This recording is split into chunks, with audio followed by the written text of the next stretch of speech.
Welcome back to the R&D podcast. My name's Dalton. RJ. Today we're going to be talking about the Auburn versus Texas A&M game at Kyle Field. RJ, what are you thinking, considering last year, you kind of upset Texas A&M's chances at a SEC championship run?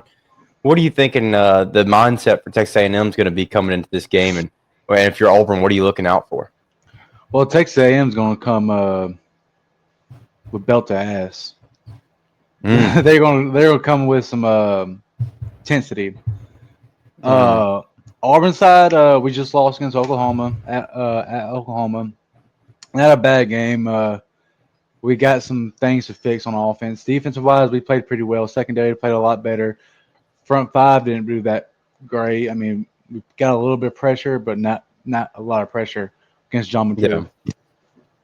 Especially in the last 7 minutes, we couldn't get pressure at all, and we let John McCool do his thing.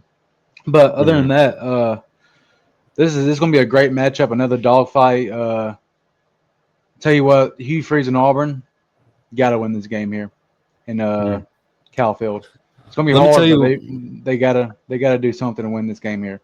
Let me tell you what the matchup predictor says and the odds, and let me get your opinion on those, what you think about those. So the matchup predictor's got Texas A&M 68%, Auburn 31% to win the game. Keep in mind it's 2:30 at Kyle Field. This isn't a night game, which is still Kyle Field. Don't get me wrong, but Auburn or Texas A&M is a 7.5-point favorite. And then the point total is set at 51.5. The openings for those two were 46.5 and 6.5. So they have been bet up against Auburn. How do you feel about that? Not a lot of confidence in your Tigers. I have confidence in them, honestly. If you believe it or not, I have confidence in them. I feel like Auburn bounced back in this game, but we'll get to that later. But is it just me, or you think this is going to be a high scoring matchup? I don't think this is going to be a high scoring matchup. I don't either. I mean, ever seen? You go. A 51 point. What is that? 51 point. 51.5 point total. And it opened up at a 46. So people think they're going to score a little bit more than what they think, but I think this is going to be a mid-20s type of game. I mean, this is probably going to be like a 27, 24 type of game, like 52 points, like that. That would cover the over for 51.5. I don't think that's why people have bet up that much. But after watching Auburn play Oklahoma, I don't know how confident I am in Auburn's offense.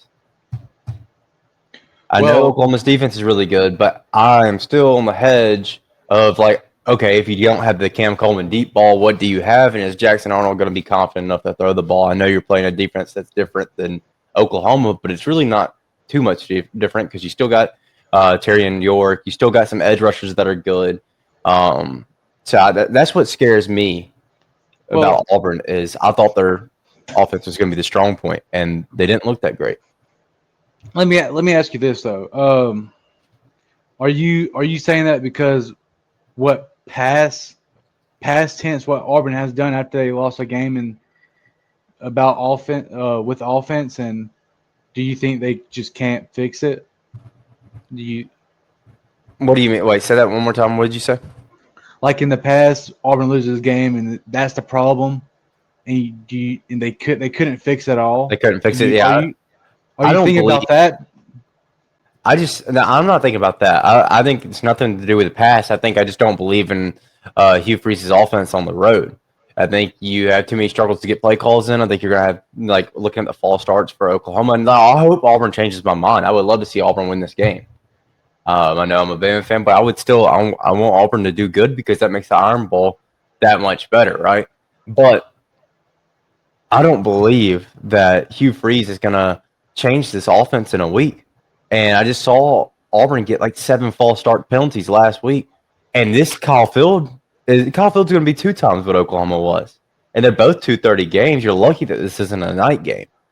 You know what I'm saying? I'm not saying Auburn's going to get blown out. Don't take it that way at all. I just don't think Auburn's going to be able to win the game unless there's a lot of great plays made by their defense to score. I mean, I think the key for Auburn win this game, right, is for their defense to put points on the board at some point. right? And that comes from Marcel Reed being too aggressive. But you got guys on the other side of the ball, like Kevin Concepcion, comes from North Carolina State, and I swear every time he touched the ball, it's a touchdown, just about. And then you got Mario Craver, he's really good. Marcel Reed, he's one of their leading rushers, or I think he's the second for Texas A&M, which their run game hasn't looked great, and that's one thing that Auburn has going in their favor. But Auburn's pass defense hasn't looked amazing. I mean, they looked okay against Oklahoma, but it's easy to look okay whenever you don't have much of a run game, and Oklahoma doesn't I have much. think our secondary looked okay because our offense couldn't score. I feel like that was one of the problems in the Oklahoma game is what Mm, made our secondary look okay because we couldn't score either. yeah. So Now we'll talk a little bit about the Auburn defense, but I'll give you these stats before we start talking about that. Texas A&M is 15th in passing yards per game in college football. They are 74th in rushing, and they are. Let me see here. Why am I missing that stat? What am I missing? I don't know. Points allowed. They're 107th in points allowed per game.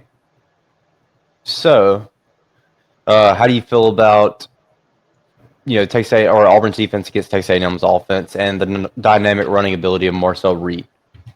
Auburn's defense will have to bring more pressure into going in this game. Also, you can't let Marshall Reed do his thing out there either.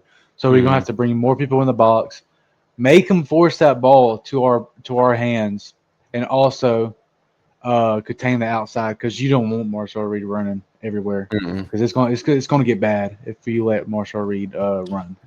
There's gonna have to be some really So, good linebacker play in this game for Auburn. no doubt. Is Woodyard hurt? What Didn't he go down in that Oklahoma game? Yes, he did. He did go down. I'm not sure if he came back in the game or not, but I think he he might. did. He did go down. He did get hurt. I'm not sure if he came back in the game or not, but Well, if he's a big Auburn doesn't factor in our have them, defense also. that's a huge loss for Auburn if he does not come back and does not Yeah. play in the Texas A&M game. Which we're recording this on Sunday, so we haven't seen any type of injury report information from Auburn. Which I'm sure they'll release that Tuesday, or Monday on how he's doing. But that's going to be a huge key to the game. If he's out, that's going to be bad for Auburn. But as far as I know, I didn't see the severity of it. It didn't look crazy during the game. I'm pretty sure he came back in. So DeMarcus Riddick's gonna have to have a good game, and you're gonna have to see Keldrick Faulk's got to be a factor. You never heard his name called against Oklahoma, and they may have been double teaming him all game. But a good player will make a play at some point, even if it's just one, to give their team an edge. Yeah. What did you think about Keldrick Faulk's performance in that game, and the defensive line in general as a unit? Defensive line in general didn't create no pressure at all. I mean, they created pressure a time or two every now and then, but in the whole game, they got manhandled by Oklahoma's offensive line, and that hopefully they get it together this week and actually bring pressure to Marshall Reed.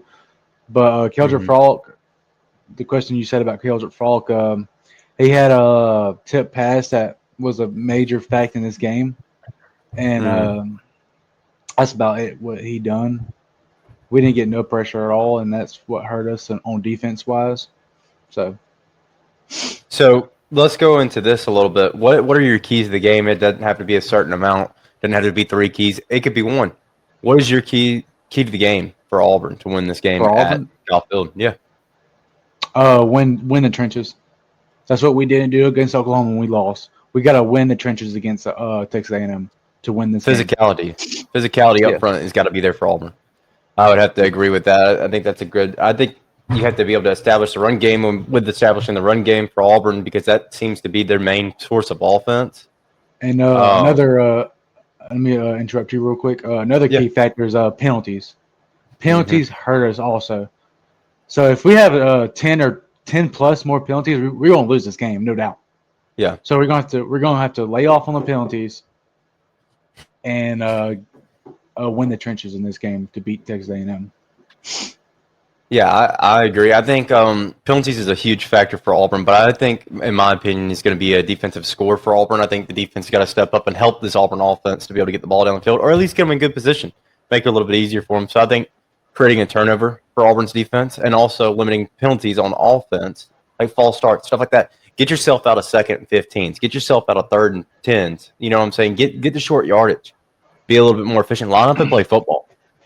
Right. You ain't got to do all this. Just line up and play football. That's all it comes down to. Um, for Texas A&M, what are you expecting from them, and how do they win this game? What do they need to do? They also need to win the trenches and also run the ball. If Texas A&M can run the ball, Auburn's in trouble. Yeah. So that's my two key factors for Texas A&M to win this game.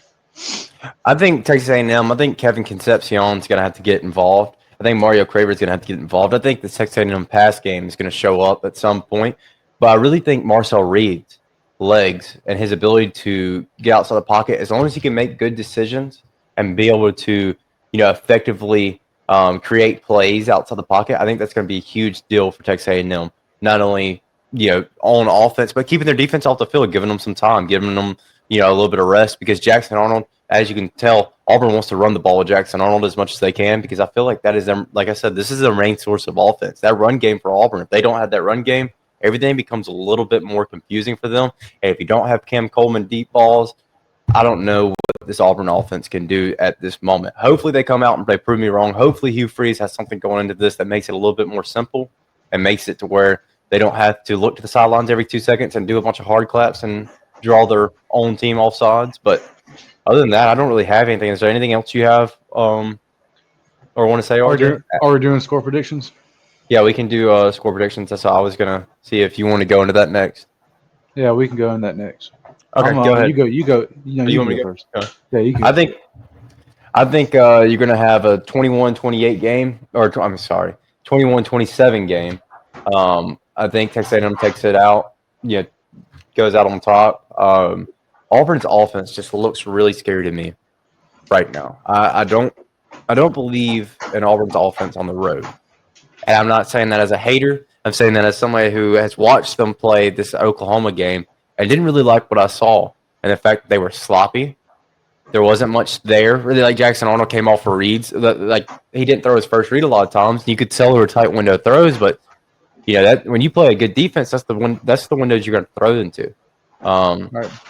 So for that reason, I got Texas A&M taking it 27-21, and I almost said 27-17, but I think 10 points is a stretch.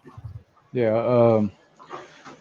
I'm gonna go opposite with you. I feel like Auburn would bounce back because, well, first of all, Hugh Freeze is on the hot seat right now. Definitely now he has to win a road game. Can I ask you this?